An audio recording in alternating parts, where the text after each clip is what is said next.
1187 यरूशलेम क्रूसेडरों की राजधानी 1 सदी से यूरोपीय योद्धाओं के कब्जे में थी। लेकिन अब सलादीन नाम का एक नया नेता उभरा था, मिस्र और सीरिया का सुल्तान, जो अपने लोगों को एकजुट कर पवित्र शहर वापस लेना चाहता था।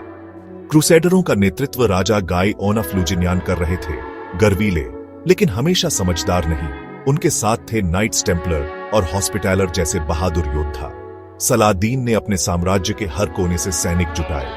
वह जमीन, पहाड़, रेगिस्तान सब जानता था और सही मौके का इंतजार कर रहा था। संघर्ष की चिंगारी तब भड़की जब क्रूसेडर लॉर्ड रेनाल्ड ऑनफ शातिलों ने एक शांत मुस्लिम काफिले पर हमला कर दिया। जबकि संधि लागू थी, सलादीन को अब जंग का बहाना मिल गया। उसने टिबेरियास शहर की घेराबंदी कर दी ताकि क्रूसेडर सेना मजबूर होकर खुले मैदान में आए। क्रूसेडर नेताओं ने सलाह मशविरा किया। कुछ, जैसे रेमंड ऑनफ ट्रिपोली, ने आगाह किया कि आगे बढ़ना खतरनाक है, जमीन बंजर और पानी रहित है। लेकिन रेनाल्ड जैसे उकसाने वालों ने राजा गाई को यकीन दिलाया कि हमला करना ही बहादुरी है। राजा गाई ने सेना को निकलने का आदेश दिया, सलादीन के जाल में फंसने के लिए। गर्मी के दिन क्रूसेडर सेना ने रंग बिरंगे झंडों के साथ सफर शुरू किया।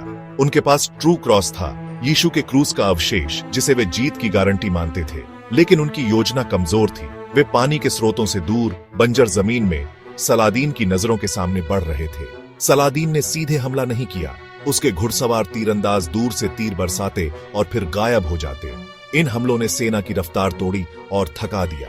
सबसे बड़ा खतरा था प्यास। सलादीन की सेना ने पानी के सारे रास्ते बंद कर दिए। सूरज की तपिश और धूल ने हालात और बिगाड़ दिए। सैनिक और घोड़े बेहाल हो गए। गलील सागर की झलक मृग तृष्णा बन गई। लेकिन सलादीन की सेना दीवार बनकर खड़ी थी। सलादीन ने जमीन, सूरज और प्यास को हथियार बना लिया था। दिन के अंत में क्रूसेडर सेना हॉर्न्स ऑन ऑफ हैटन की सूखी जमीन पर घिर गई, पानी के बिना। रात को सलादीन की सेना ने शिविर के चारों ओर आग लगा दी।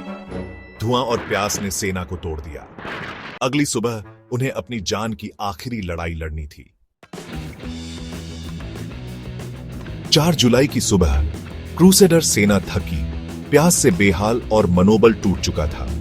राजा गाय ने सैनिकों को पानी तक पहुंचने का आदेश दिया।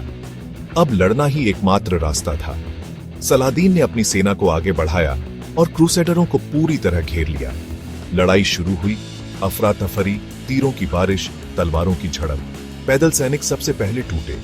प्यास से पागल होकर कई आत्मसमर्पण करने लगे। राजा गाय ने अपने बचे खुचे नाइट्स के साथ आखिरी बार हमला किया, लेकिन हर बार सलादीन की सेना ने उन्हें पीछे धकेल दिया। मैदान पर गिरे योद्धाओं की भरमार थी और एक एक कर क्रूसेडर झंडे गिरने लगे। निर्णायक क्षण तब आया जब ट्रू क्रॉस सलादीन के हाथ लग गया। क्रूसेडरों की आखिरी उम्मीद भी टूट गई। अब जब पवित्र प्रतीक भी छिन गया और राजा घिर चुका था, तो लड़ाई की इच्छा पूरी तरह खत्म हो गई। 2 दिन पहले जो सेना गर्व से चली थी, अब पूरी तरह बिखर चुकी थी। हैटिन की जीत निर्णायक थी। सलादीन ने न सिर्फ क्रूसेडर सेना को हराया, बल्कि उसे मिटा दिया। राजा गाय और कई बड़े सरदार बंदी बना लिए गए। सलादीन ने गाय को सम्मान दिया, लेकिन रेनाल्ड को उसकी संधि भंग के लिए दंडित किया। सलादीन की रणनीति और नेतृत्व ने मुस्लिम जगत को गर्व से भर दिया। अब यरूशलेम का रास्ता खुल चुका था।